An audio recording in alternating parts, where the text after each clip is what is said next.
Թուլիս Ուզբեկստանում ազատազրկված հայազգի Արամայիս Ավագյանի քրեական գործի հետ կապված վերջին զարգացումները թեմայով բանախոսներն են Ֆլորա Սաքունց, Արամայիս Ավագյանի մայրը, ով իշխանություններին նամակ է հասցեագրել, Վարդան Հարությունյան իրավապաշտպանը, Ժաննա Ալեքսանյան իրավապաշտպան եւ Անուշ Մարտիրոսյան լրագրող, ով կարելի ասել բարձրացրել է այս խնդիրը։ Անուշ, ես խնդրեմ դուք սկզբից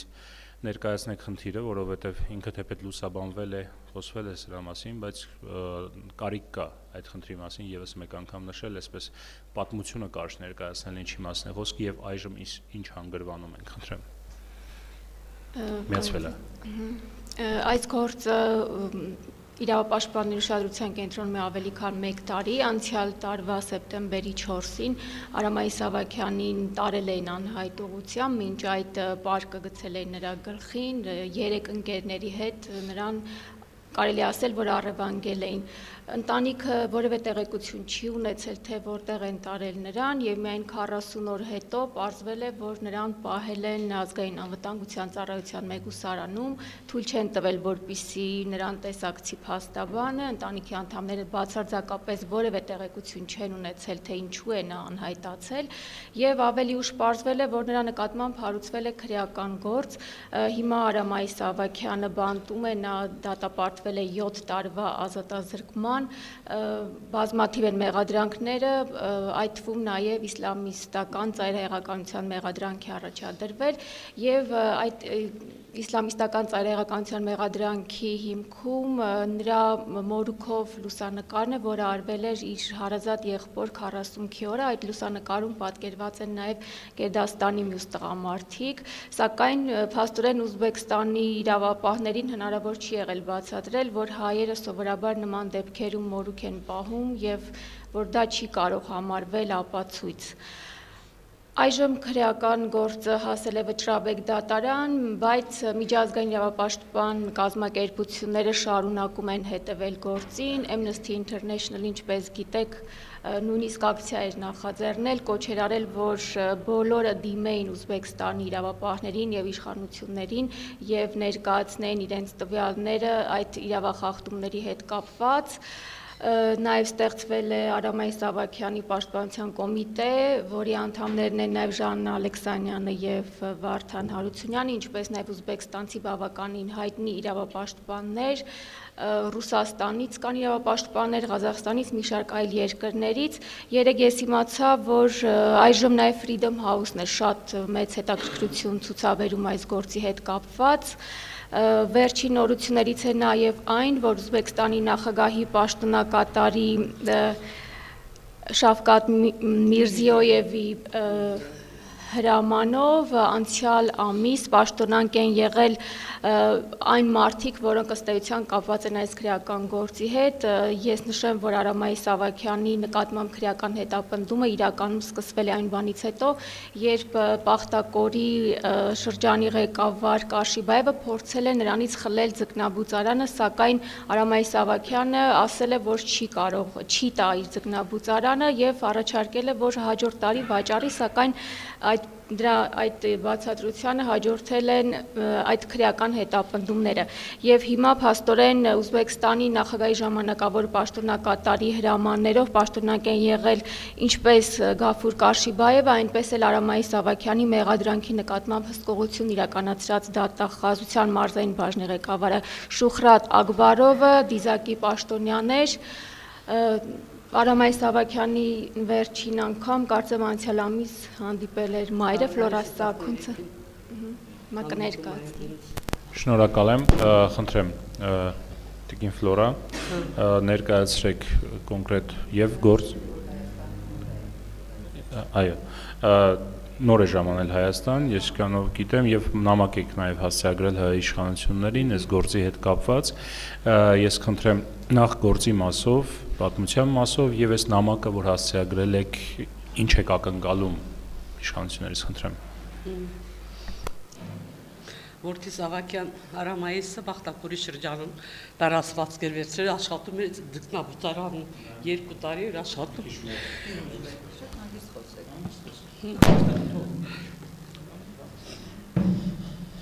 Երկու տարի էր, որտեղ աշխատում էր ձկնաբուծարանում իրան բիզնեսը բարձրացնելու համար մի քանի աշխատող էր վերցրել, այդ աշխատողների հետ աշխատում են ինքը ձկնաբուծարանում։ Մի քանի ամսից հետո մեր քաղաքապետը կանչում է որդուս, որ պետք է ձկնաբուծարանը ինձ տաս։ Տղես վիրահատելի են հունիսի 13-ին վիրահատելի են միջքին գրիժա ուներ, չէր կարող ինքը շատ շարժվեր, ընդհանրապես անկողնում պարկած էր։ Այդ Կարշիբաևը մի քանի անգամ կանչում է տղուս, որ դու պետք է քո փաստաթղթերով գաս իմ մոտ, ես պետք է քո փաստաթղթերը լրիվ ստուգեմ տենամ ինչ ես անում, ինչ չես անում։ Ամեն շաբաթ ինքը որդուս կանչում է ու վախեցնում է, հետո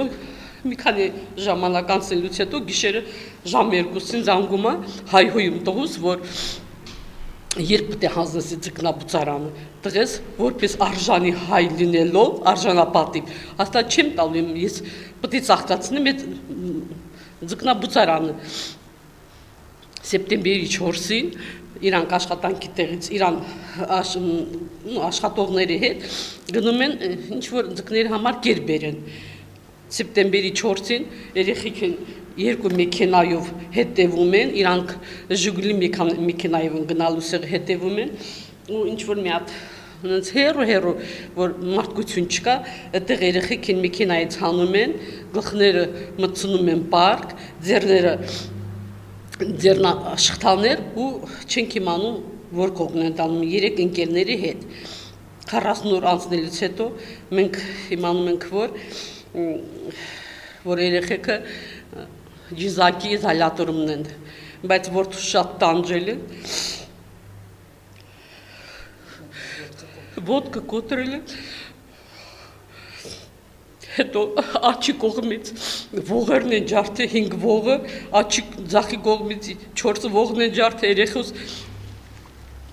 միացրել են հոսանք, ձախի ձեռի վրա 2 հատ խոր վերք ա եղել, այդ վերքը պետք է արդեն լիներ գանգրինա հասել, բերել են Տաշկենտ, այդտեղ ինչ-որ մի հատ բժիշկ բուժել ա տղուս։ Մենք 5 ամիս երեխուս չենք տեսել, արամայիսին չենք տեսել, սեպտեմբերի 4-ին, որ իրանք երեխուս տեն թաքցրել են, մենակ տեսել ենք հունվարի 6-ին, դատի ժամանակ, հետո մեզ չեն թողել, որ մենք ոչ մի ատվակատ բան ընբրնենք էլի, հետո 2 ամսից հետո մի հատ ատվակատ էինք վերցրեկին, դրան չթողեցին, որ իմ տղու մոտ մտնի, երկրորդ ատվակատին մենք որ արդեն պետք է դատ լիներ, դատի ժամանակ մեր այդ ատվակատին գործից հանեցին, ասին պետք է խաղից դուրս գաս, որովհետև ասում է զակած էր էլի այդ գործը, որ պետք է գործից դուրս գաս, այդ մեր ատվակատը հիմա մինչև դեկտեմբերի վերջը պետք է 20% մուծի պետությանը, բայց ինքը եղել է 3 ամիս բանտում, հիմա պետք է 3 ամիս մինչև դեկտեմբերի վերջը պետք է տոկոս մուծի։ Բայց այդ ամս հա ձերբակալել էին։ Այս 6 ամսվա ընթացքում երեխեքս 2 անգամ ընկել է հիվանդանոց։ Իրան առողջությունը լավ չի, բայց ինքը սերավն իրան չեն թողում, իրան իբր թե որ պատիժա պետք է երկրորդ հարկում քնի, լրիվ երրորդ առաջի հարկում են քնում, իրան բանն արի, որ պետք է երկրորդ հարկում քնի, բայց իրան այդ օպերացիայից հետո ինքը չի կարում, բայց ինքը եղել է սպորտսմեն, 120 կիլոից երեխես դառել է 70 կիլո, ոչ մեկ այդ գործին ուշադրություն չի դարձնում, որ հա հիմա 6 ամսվա ընթացքում 2 անգամ նորից ընկել է հիվանդանոց, ամեն մի անգամ 20-21 օր պարկել է։ Նորից երեխուս դարել են բերդ, հիմա ինքը բերդում է, բայց մեր նախագահը չէ, Տաշկենտում չի, Կարշիում է, գտնվում է երեխես, մեր պրեզիդենտի մահից հետո հիմա մի հատ ուրիշ տեղակալ կա, Շավկաթ Միրզիայևը, վերցրել է երեխուց այդ գործը, երևի ես գարյաչի լինիայի վրա զանգել եմ, ինքը սայտեր բացի իրան բան անունով, ես դրանց վրա զանգել եմ, գրել եմ ինչ որ պետքա, ոնց որ հիմա ես ձեզ մոտ եմ ասում, էդի լրիվ իրան գրել ենք, պատմել եմ, հիմա երեխուս չեն թողում, որ աշխատի Արամայիսին, նոր մի շաբաթ առաջ զանգելա տուն, որ ես չեմ աշխատում, բայց իրան առողջականը այդքան լավ չի։ Հիմա հələ մեզ ունենք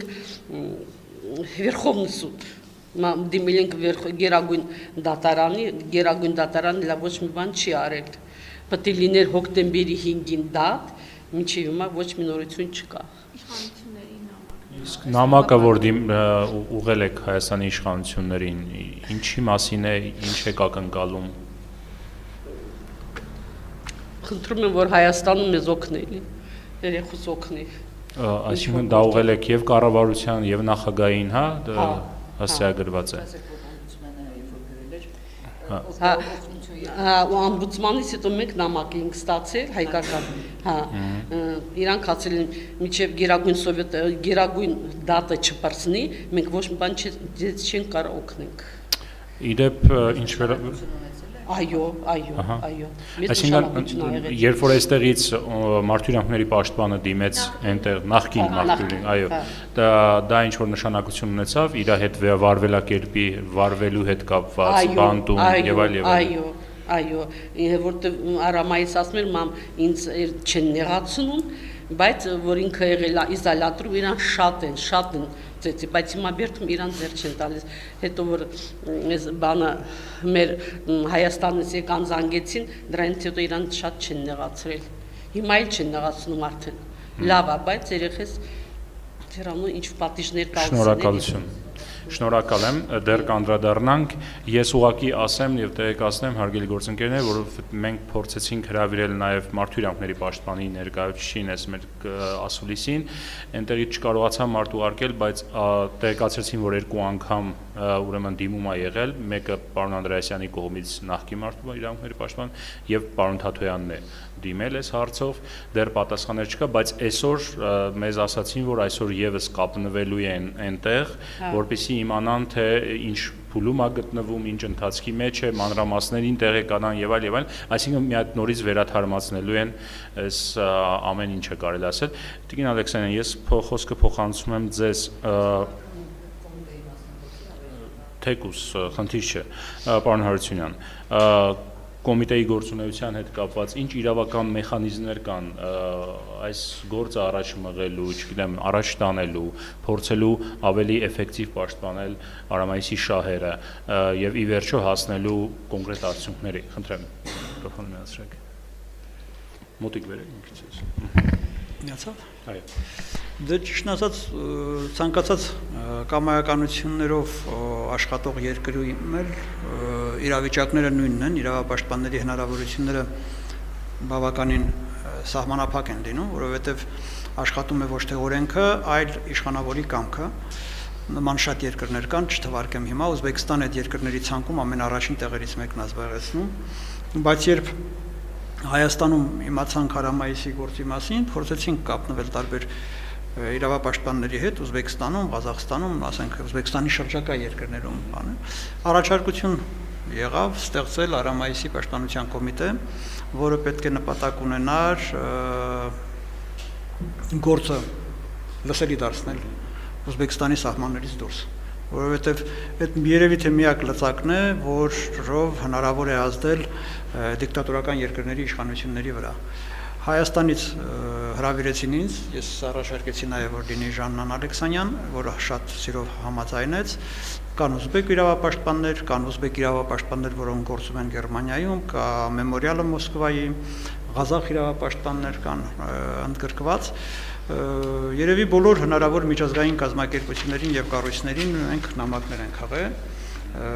նկարագրելով Արամայիսի գործը եւ նաև նրա նկատմամբ տեղի ունեցած բռնությունները, որը շատ ավելի կարևոր է, որովհետև այն կտանքներին, որ ենթարկվել է ինքը, նրա եղբայրը, որին նույնպես ձերբակալել են եւ ստիպել են, չէ, Զելգյուս որդուն, որպեսզի իր եղբոր նկատմամբ ցուցմունքներ տա, նրա ընկերների նկատմամբ կիրառված բռնությունները։ Ուրախությամբ կարելի է միայն շեշտել, որ միջազգային ուրախությամբ միայն պետք է շեշտվի, որ բոլոր հնարավոր միջազգային իրավապաշտպան կազմակերպությունները եւ ոչ իրավապաշտպան եվրոպական ինստիտուտները նույնպես արձագանքել են այդ կոչերին, հատկապես Amnesty International-ի կոչից հետո, նախաձեռնությունից հետո, նամակներ են հղել բոլորը Ուզբեկստանի իշխանություններին, պրեզիդենտին եւ այդ նամակները իհարկե կարող են դրության մատնվել, բայց անհետևանք մնալ չեն կարող։ Մի բան էլ պետք է ասեմ, որ հայաստանյան իշխանություններին եք դուք հիմա դիմել, այդ կապակցությամբ ինչքան ես տեղյակ եմ, իսկ ինչ որ փուլի ես նույնիսկ մասնակցել եմ եւ լավ եմ տեղյակ, արտգործնախարարության մակարդակով միշտ փորձ եղել է միջամտել։ Ուղղակի չգիտես ինչու Հայաստանը իր փորձերը անելուց շատ վախվորած է փորձեր անում, բայց ճնշումներ արտգործնախարարության վրա եղել են եւ արտգործնախարարությունը հենց թույլ փորձեր արել է։ Հիմա ձեր նամակից հետո եւ ստեղծված Ուզբեկստանում ստեղծված նոր իրավիճակից հետո չի բացառվում, որ այդ փորձերը լինեն մի քիչ ավելի համարձակ եւ արդյունավետ։ Հատկապես երբ ազատ արձակվեց դատապաշտպանը ձեր, հույս կար, որ հաջորդ քայլը պետք է լինի արդեն Արամայեսի եւ իր ընկերների ազատ արձակումը, բայց տեսնենք։ Այսինքն ինչ կարող է անել Հայաստան պետությունը այս դեպքում, որ այլ պետության մեջ ձեռնարկությունը ինչ տեսեք ինչ է կատարվում։ Քաղաքացիության խնդիր չի այստեղ ազգության խնդիր է։ Օրինակ Սիրիայի պատերազմին մասնակցում է Թուրքիան, որովհետև ինքը պաշտպանում է թուրքմենների իրավունքը Սիրիայի բնակվող։ Ռուսաստանը պատերազմ է հայտարարում իր հարևան բոլոր երկրներին, ասելով, որ ինքը ռուսների շահերն է պաշտպանում։ Հայաստանը նույնպես պետություն է եւ իրավունք ունի իր հայրենակիցների շահերը պաշտպանելու եւ պարտավորություն ունի։ Պարտադիր չի որ նա լինի քաղաքացի։ Իհարկե լավ կլիներ, եթե քաղաքացի լիներ արդեն որպես այլ մեխանիզմ կաշխատեր, այստեղ աշխատում է ազգությունը։ Նա հայ է, որ կապեր ունի Հայաստանի հետ, նա չի հեռացել Հայաստանից եւ չի մոռացել Հայաստանը, ընդհակառակը այդ ընտանիքը կապված է, ինչքան ես գիտեմ, առնչությունները բավականին սերտ են եւ Հայաստանը ունի որոշակի պարտավորություններ իր ազգակցին պաշտպանելու։ Խնդրեմ, Տիկին Ալեքսյան, եւ մի քիչ կարելի է այսպես հետո էլի կարծում եմ կանդրադառնանք զուտ բացի այդ ազգակցին պաշտպանելու պետության պարտավորության մասին ինչ որ խոսեց պարոն Հարությունյանը, իրավական ինչ մեխանիզմներ կան կամ քաղաքական ինչ մեխանիզմներ կան։ Ուղղակի խոսակցությունների մակարդակով պետության ղեկավարը իրանց պետության ղեկավարի հետ ենթադրենք, հա, պետք է նստի խոսի այս հարցը բարձրացնի ու այնտեղ ինչ որ պատասխան տա։ Թե կոնկրետ ինչ որ իրավական միջպետական մեխանիզմներ կան այս հարցը ինչ որ կարգավորելու։ Ես իրականում չգիտեմ կան արդյոք միջպետական այդպես համաձայնագրեր, բայց սա մարդկային, առաջին հերթին սա մարդկային քայլ է եւ մարդկային մոտեցում է։ Մենք կարող ենք նաեւ մի ուզբեկի պաշտպանել եւ եթե նա գտնվում է, չգիտեմ, շատ ծանր վիճակում, եւ սա առաջին հերթին աջակցություն էր այս ընտանիքին, որոնք Ուզբեկստանում մենակ ես ուղղակի ուզում ասել, որ ես Ուզբեկստանում աշխատել եմ Տաշկենտում Human Rights Watch-ի օֆիսում եւ ես շատ լավ ծանոթ եմ այդ մթնոլորտին, ինչ է այնտեղ ինչպես է այդ խոշտանգումները, Ուզբեկստանը խոշտանգումների առումով անմարդկային երկրների շարքն է համալրում, սա մի աներևակայելի հետապնդումներ են իրականացվում մարդկանց նկատմամբ, ումից խլում են բիզնես, ուղղակի քանի որ լավ տեղյակ եմ այդ մթնոլորտին եւ երբ Արամայիսի հետ այդ դեպքը եղավ, ես սիրով արձագանքեցի, որովհետեւ ընտանիքը շատ կարիք ունի, որպեսզի իր հայրենակիցները աջակցեն եւ այսպես ասած նրանք բավականին ոգևորվեցին եւ իրենց մեջքին զգացին, որ հայրենիքը կա եւ նույնիսկ Տիկին Ֆլորան հայտարարել էր, որ տղային ազատվելուց հետո կվերադառնան հայրենիք Հայաստանում բնակվելու։ Մենք դիմել է պետական մարմիններին, Սփյուռքի եւ այլ նախարարություններին, ես իհարկե շատ նախորդ անգամ էլ Էլինար ազգային ժողովի պատգամավոր Էլինար Վարդանյանն էր դիմել, օմբուդսմենն էր արձագանքել եւ կարծես թե արտգործնախարարությունում, ինչպես Վարդանը ասաց, ես էլ տեղյակ եմ, եւ պետք է արձագանքել, որովհետեւ մարդը, տեսեք, ինչ պայմաններում է եւ ինչ վիճակում է եւ ինչ խոշտանգումների է ենթարկվել եւ այսինքն անմեղ մարդն է ենթարկվել խոշտանգումների, հա։ Դրա համար շատ կարևոր է այս աջակցությունը, իշխանությունների արձագանքը մեկ մարդու փրկելու։ Իդեպ ասեմ, որ ասենք միջազգային կազմակերպությունները, կոնկրետ Human Rights Watch-ը, ինքը կարող է մեկ մարդու համար եւ այդ մարդը չլինի իր համաերկրացին, իր ազգակիցը, պայքարել եւ հասնել իր նպատակին, իսկ այստեղ Արամայիսը մեր հայրենակիցն է, մեր եւ շուտով վերադառնա Աստված տա եւ մեր քաղաքացին կարող է դառնալ, անտարբեր չպետք է լինել եւ տեսեք ինչ հետապնդումներ են եղել, ինչ հետապնդումների ենթարկվել այս ընտանիքը, ինչերի է դիմացել, ասեմ, որ ուրեմն Ուզբեկստանում բավականին շատ մեծ թվով հայ բնակչություններ ապրում եւ նրանք լքել են Տաշկենտում համարյա շատ քիչ են մնացել հայերը, այդ մթնոլորտը, այդ իրավիճակը մարդկանց ստիպել է հեռանալ, հա, այնտեղից Քարիմովի ռեժիմի օրոք։ Եվ կարծում եմ մեր իշխանությունները կարձագանքեն, շատ կուզենայի, որ պետական գերատեսչությունների մակարդակով դա լիներ եւ լավ կլիներ։ Շնորհակալ եմ։ Բացի Միջպետական մակարդակում հարցը բարձրացնելուց կամ միջազգային իրավապաշտպան կառույցների արձագանքից, ասում ենք գործը գտնվում է արդեն Գերագույն դատարանում, հա։ Դրանից հետո պատրաստվում եք կամ հնարավոր է այս գործի սահմաններում դիմել եվրոպական դատարան, այստեղ ինչպես է, կամ այդ երկրի դեպքում այսինքն հնարավոր չի տվյալ պարագայում։ Միջազգայինի նկատի ունեմ այլ այցելներ։ Ուզբեկստանը ես արդեն կրկնվեմ, այն երկրների դասին է պատկանում, որտեղ գործում է ոչ թե օրենքը եւ օրենքի գերակայությունը, այլ իշխանավորի կամքը։ Այսինքն, եթե կլինի համապատասխան զանգ, կոնկրետ բանակցություն զուտ օրենքից դուրս մարդկային հարաբերություն, փոխհարաբերությունների մակարդակով եւ կստացի խոստում, որ անպայման կփորձենք լուծում տալ այդ գործին, ապա դա շատ հեշտ կլուծվի։ Այսինքն պետք չի բոլորովին ընկնել Ուզբեկստանի դեպքում ինչ-որ օրենսդրական բաների մեջ խճճվել, որովհետև չկան, չի գործում դա, չեն գործում այդ օրենքները։ Սա իսկ ինչ վերաբերում, երբ որ մենք մեծ պաշտպանության կոմիտեն ստեղծեցինք, անեկդոտային մի իրավիճակ էր։ Մեծ շատ ծանոթ հայտնի իրավապաշտպան, որը Մոսկվայում է բնակվում, բայց Ուզբեկստանը շատ լավ գիտի, արձագանքել էր մոտավորապես Facebook-ում այսպես, որ երբ որ դու ապրում ես Ուզբեկստանում եւ ունես այնտեղ հարազատներ ու բիզնես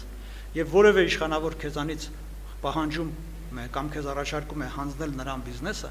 ապա դու շուտապույտ պետք է հանձնես բիզնեսդ, վերցրես ընտանիքիդ անդամներին եւ շուտ հեռանաս այդ երկրից։ Մարդ, որը որ գիտի այդ երկիրը, ասում էր, որ դիմադրել այնտեղ Արամայիսը հերոսություն է արել, նաև դա է պատճառներից մեկը։ Բազմաթիվ մարդիկ կան, բանտու մանկած այսօր Ուզբեկստանում, որոնց մենք չենք ճանաչում, որոնց անունը հայտնի չի, իրավապաշտպան կառույցները նրանցով չեն զբաղվում, միջազգային կառույցները չեն զբաղվում, իսկ Արամայիսի դեպքը դարձավ ընկալելի աշխարհի համար, դրսի համար, միայն նրա եւ նրա ընտանիքի անդամների ցուցաբերած վարքի արդյունքում։ Ես լրացում անեմ, հայ կարելի է շատ կարևոր։ Շնորհակալ, խնդրեմ։ Ուրեմն Արամայիսին երբ որ խոշտանգումների են ենթարկել,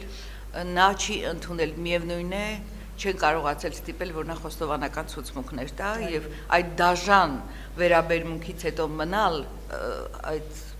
ներքին այդ անարդարության դեմ այդ մղումը, որ ունեցել է, դա շատ բարձր, դա հազվագյուտ երևույթ է, նա չի ընդունել այդ մեղադրանքը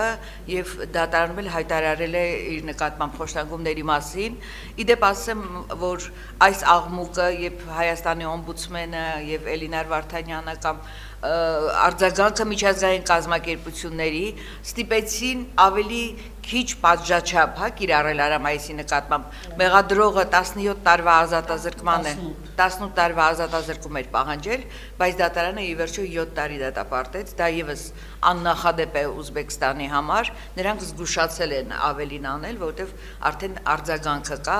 ուզում եմ ասել, որ արձագանքը շատ էական նշանակություն կարող է ունենալ այս տղայի ճակատագրի վրա եւ շատ լավ կլինի, որ այդ արձագանքը մենք ստանանք եւ լրատվամիջոցները հետեւողական լինեն, արձագանքի հետքերով գնան։ Իհարկե կարելի է, հատկապես որ առաջիկայում սպասվում է, այսինքն սպասում են, որ պետք է դատական նոր գործընթաց սկսվի, խնդրեմ։ Հարց խոսափողը փոխանցեք, ներկայացեք եւ ուղղեք ձեր հարցը։ Ազատություն ռադիոկան հարցը ուղղում եմ բանախոսներին, ով կցանկանա խնդրում եմ պատասխանել։ Նշվեց, որ նկար կա, որը օգտագործվել է ապացույց, բացի դրանից որևէ այլ ապացույց արդյոք եղել է, որևէ ցուցմունք, ուրիշ հանձի կամ չգիտեմ, որևէ այլ բանի արդյոք եղել է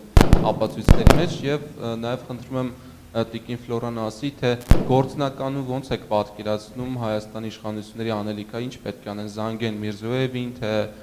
ինչ պետք է անեն գործնականում, կամ հայտարարություն տարածեն, ինչ պետք է անեն։ Մենք դիմել ենք, իրանք ասել են, որ ոչ մեկը չի կարող մեզ ոչ մի բան անել, մենք անկախ պետություն։ Մենք որ իրանք դիմել ենք, իրանք ասել են, ոչ մեկը մեզ ոչ մի բան չի կարող, մենք անկախ պետություն ենք։ Լավ է ասել, Ուզբեկստանի իշխանությունները։ Ուզբեկստանի իշխանությունները, հա։ Մենք անկախ ենք, մեզ ոչ մեկը չի կարող ոչ մի բան անել։ Դրա համար մեզ իրանք չեն թողել, որ մենք մեր Ուզբեկստանից դուրս գանք, ինչ-որ մի բան գրենք, բայց որպես ես հայ, ես կարողացել եմ դա անեմ ձեր շնորհիվ, այդպես արձագանքվել է ու հիմա լրիվ աշխարհը գիտի այդ մասին։ Ձեր շնորհիվ շնորհակալություն եմ հայտնում ձեզ։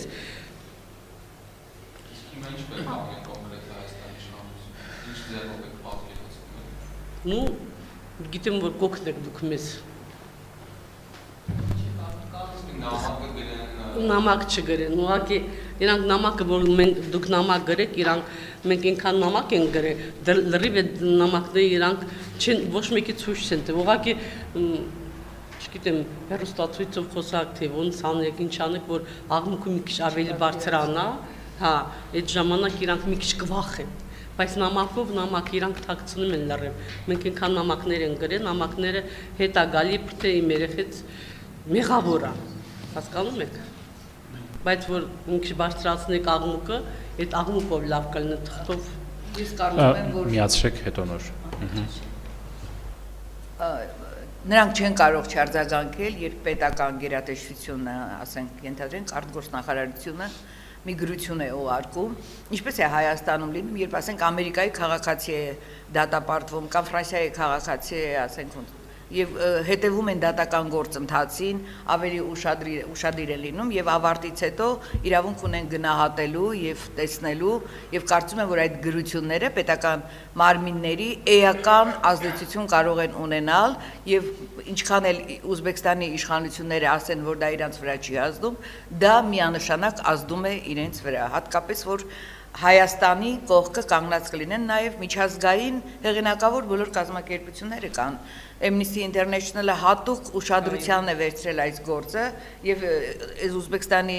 իշխանությունները չեն կարող անտեսել այն գրությունները պաշտոնական, որ ուղղվելի է իրենց։ Եթե հիշում եք, օմբուդսմենի նամակին գրությանը պատասխանել էին, չէ՞, ի վերջո։ Այնպես չի, որ նրանք անտեսել են եւ արձանագրել ենք դրական առաջընթաց այդ Արամ Սահակյանի գործում, այսքան։ Այո, ապացույցների մասով արդյոք նկարից բացի ուրիշ բան եւս կա։ Ապացույցներ կապված ուզբեկական ամբողջ մամուլը գրում է, որ այստեղ ապացույցների իսպառ բացակայություն է եւ այս ամենը վերագրում են ուզբեկ քննիչների ֆանտաստիկ երևակայությանը, այնտեղ կան ուղղակի բառեր, որ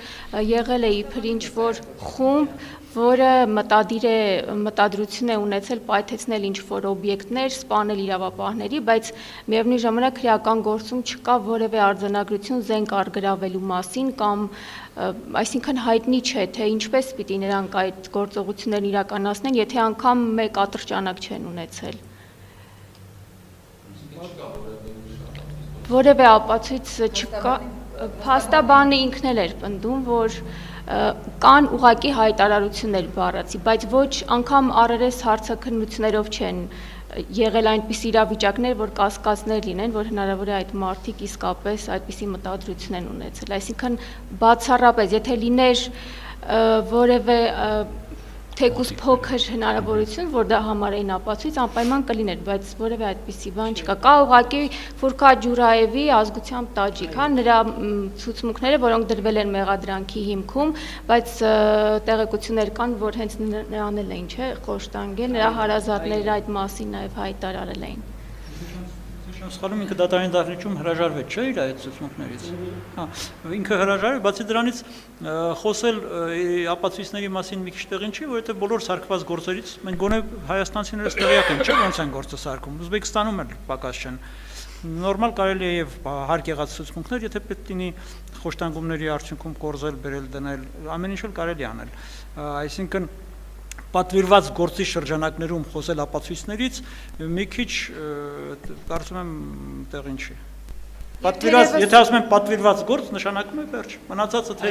ինչ են սարքել, արդեն դա նշանակություն չունի։ Հիմա եթե դուք համացանցով էլ փնտրեք Արամայիս Ավագյանի անունը, դուք կտեսնեք, որ այս վերջին պաշտոնանկությունները ուզբեկական մամուլը ուղիղ կապում է հենց այս քրեական գործի հետ։ Այսինքն եւ դատախազի պաշտոնանկությունը, եւ Պախտակորի այդ համայնքի ղեկավարի պաշտոնանկությունը, եւ նաեւ հա Դիզակի շրջանի մի շարք այլ պաշտոնյաների պաշտոնանկությունները կապված են հենց Արամայիս Ավագյանի գործի հետ։ Շնորհակալություն, խնդրեմ դուք հարց ունեիք։ Ներկայացեք ով եք ձեր հարցը։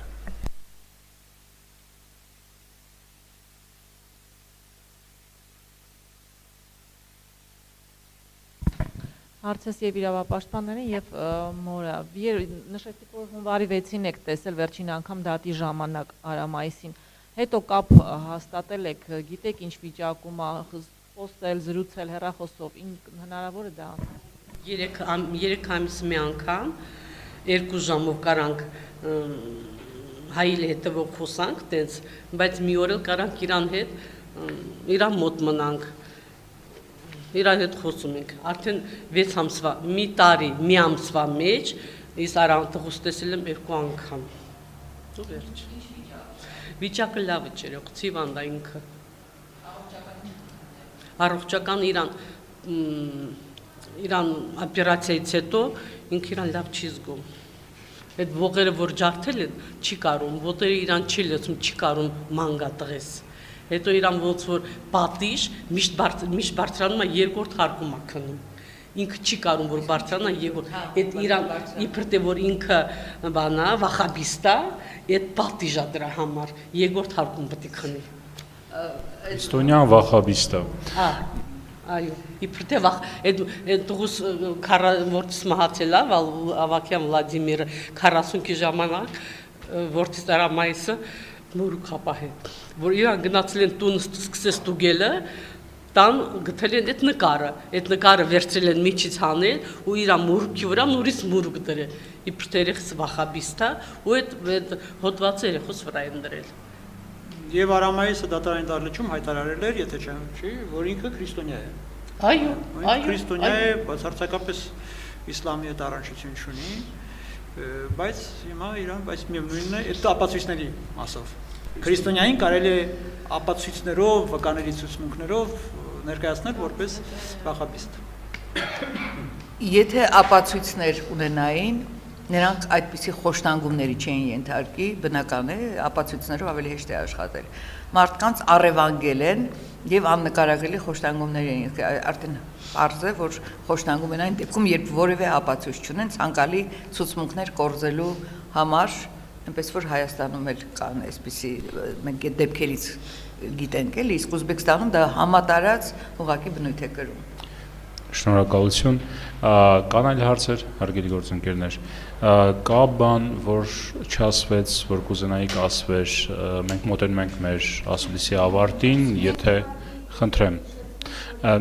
միացրեք։ Ես ուղղակի կուզեի հիշեցնել, որ ի սկզբանե, երբ այս քրեական գործը մտավ դատարան, ուզբեկական մամուլը գրում էր, որ Արամայիս Ավագյանին սպառնում է 22 տարվա ազատազրկում,